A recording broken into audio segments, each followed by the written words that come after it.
শুনে রাখেন মা, বিশ্ব নবী রাসূলুল্লাহ বাড়িতে গেছিলেন। হযরতে আয়েশা আম্মাজানের একটা গুণ ছিল কি, নবীজি না ঘুমা পর্যন্ত আয়েশা ঘুমায় নাই। যেরকম সুবহানাল্লাহ।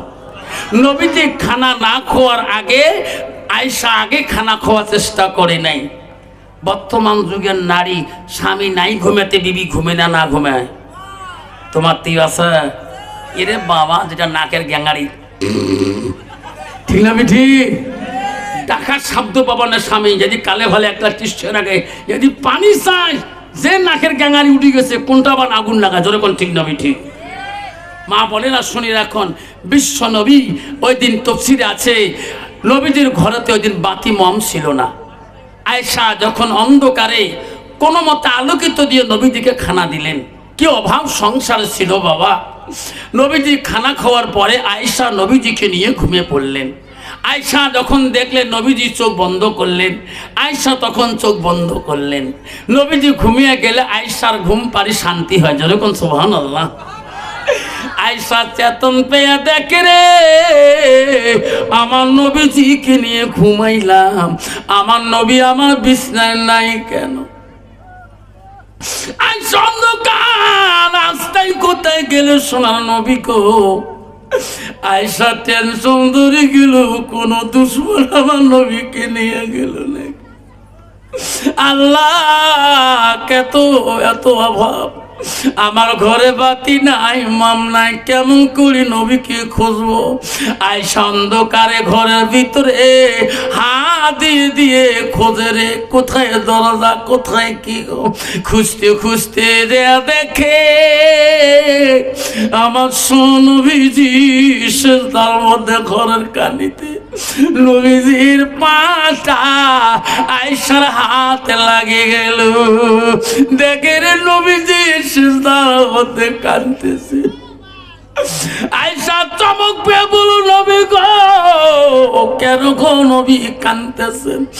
আপনি কি ঘুমেন না? আপনি কি ঘুমাবেন না? নবী কান্দি বলছে, আয়েশা, আমি নবী দুনিয়াতে যদি বেশি ঘুমাই, আমার উম্মতরা বেশি ঘুমাইবে, সেই জন্য আমি আমার উম্মতের জ্বালায় ঘুমাইতে পারি না। দয়ার নবী প্রেমের ছবি আর আসবে না জগতে। সবাই কর, দয়ার নবী প্রেমের ছবি আর আসবে না হাসরের দিনে উম্মতুর বিনে। হাসরের দিনে উম্মতুর বিনে যাবে না নবীজি বেহেশতে, যাবে না নবীজি বেহেশতে। দয়ার নবী প্রেমের ছবি আর আসবে না জগতে। নবী আমার 63 কাল জিন্দেগি কানছে বড় উম্মতি। 63 কাল জিন্দেগি কানছে বড় উম্মতি। এখনো কান্দি শুয়ে মদিনাতে,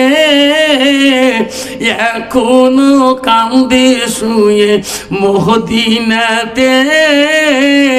দয়ার নবী প্রেমের ছবি আর আসবে না জগতে, আর আসবে না জগতে। আব্বাজান রাসূল হাদিসকে বলে শুনেন, লা ইউমিনুনা আহাদুকুম হাত্তা কুনা হাব্বা ইলাইহি মিন ওয়ালিদিহি ওয়া আওলাদিহি ওয়ান নাসি আজমাইন আও কামা সালাতু সালাম। আমার নবী বলেন ওই মানুষটা আমার উম্মতের ভিতরে মুমিন হইতে পারে না, মুসলমান হইতে পারে না যতক্ষণ পর্যন্ত নিজের ছেলে সন্তান পিতা মাতা অন্য মানুষের থেকে ভালো থেকে আমার নবীর ভালোবাসা উম্মতের ভিতরে থাকবে না। কন্ত বাবা বর্তমান যুগে কন্ত নবীর ভালোবাসা উম্মতের ভিতরে আছে কি? যদি থাকতো তাহলে নবীর সুন্নতে মুসলমান আঘাত দিত না। যেরকম ঠিক না ঠিক? নবীজির 10টা দাইমি সুন্নত আছে। কয়টা? যেরকম কয়টা? 10টা দাইনি সুন্নত। তাতে প্রথম নম্বর আছে নবী বলছে লিম্মা জিম্মা রফরা, তোমার 3 তরিকায়, এক তরিকায় চুল রাখতে হবে। কয় তরিকায়? 3 তরিকায় একটা তরিকা তো শরীরে চুল রাখতে হবে। কন্ত বাবা বর্তমান যুবকদের চুলের তরিকা আছে? নবী 1 নম্বর কল নারিয়া কনালে মুড়িয়া কর সুন্নত বাবরি রাখো। কন্ত বাবা যদি সুন্নত বাবরি রাখতে চান তাহলে বাবা মোজ কাটতে হবে, কানে নথি পর্যন্ত তার বাবরি রাখতে হবে, মোজ কাটতে হবে। বর্তমান যুগের মানুষ এমন হুজুর বেরিয়েছে, মোসো লম্বা, বাবরিও লম্বা, সবে লম্বা, একবারে রবীন্দ্রনাথ ঠাকুর। যেরকম ঠিক না আমি ঠিক? তা উনি নবীর হাদিস মানল? মানছে না। এই যে মোজ ফরকে দেয়, যেরকম ঠিক না আমি ঠিক? বর্তমান যুগের ছেলেরা মাথা চুল কাটে, ব্রেন কাম করে না, এদিয়া গুতে এদিয়া গুতে, 5 পাকে চুল 8 পাকে চুল নাই, উপরে খালি ঝোলে। মনে করা যায় বাবা ইস খালি একটা ফিতে বাঁধি দিলে গোটাটা মাইও বাবু যদি। যেরকম ঠিক না আমি ঠিক? কেন বাপ? ওই ছেলেটার ভিতরে এলেমের অভাব, আল্লাহর কোরআনের অভাব, সেই জন্য ছেলেটা ইসলাম থেকে বঞ্চিত হয়ে আছে। ওই ছেলেটা বর্তমান যুগে দেখবেন বাপ খুব লজ্জা পাবেন না, প্রতিটাই তুফানগঞ্জে দেখবেন বাস স্থানে লেখা আছে শৌচা ঘর, মানে পেশাব পায়খানা ঘর। পেশাব করলে 5 টাকা, পায়খানা করলে 10 টাকা। আমি পরশুদিন রাতি তো আসলাম, সেই ইটাহার থেকে আসলাম, ইটাহার গেছিলাম। আমি পেশাব করতে গেলাম এই কুচবিহারের রেল স্টেশনে। আমি বললাম মুসি বাবাকে, বললাম বাবা আমি একটু বাথরুমে ঢুকবো। কয় চাচা লক করে দিবেন, কারণ জানে আমরা দ্বারা পাঠি না। সুবহানাল্লাহ। কারণ ওই শৌচা ঘরের মধ্যে জেলে পেশাবখানা আছে, সব ডিজিটাল সিস্টেম। যেরকম ঠিক না বেটি? যে প্যান পিনি বাবু যায় ওই প্যানের কাটিংয়ে পেশাবখানা। ঠিক না বেটি?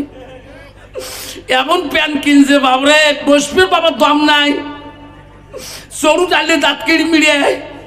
কন্ত বাবা বাথরুমে ঢুই পেশাব করতে পারবে? যখন পারবে একবার পেশাব করি, যখন এ বাড়ি গেল আল্লাহ কাঁধাপ করি, এই পেশাব করি যেই বাড়ি গেল আল্লাহ বাকি রজনীগন্ধা স্যানগুলো প্যানের ভিতরে লাগিয়ে গেল। যখন ঠিক না বেঠি? ওই পাক না না পাক? যখন পাক না না পাক?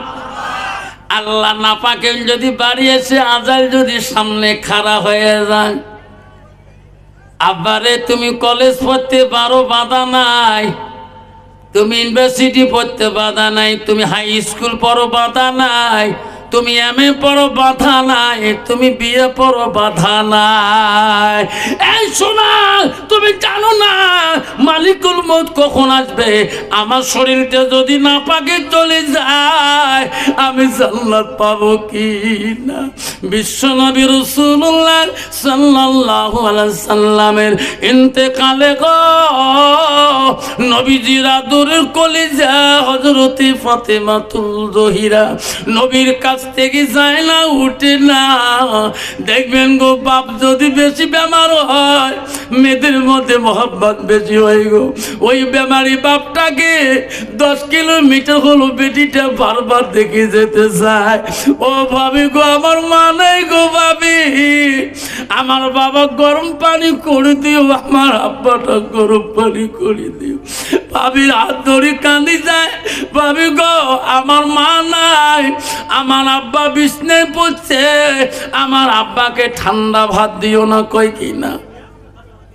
আল্লাহ রসুল বলছে গো, মেয়েদের সাথে বাবার ভালোবাসাটা বেশি থাকে, আর ছেলেদের সঙ্গে মার ভালোবাসাটা বেশি থাকে।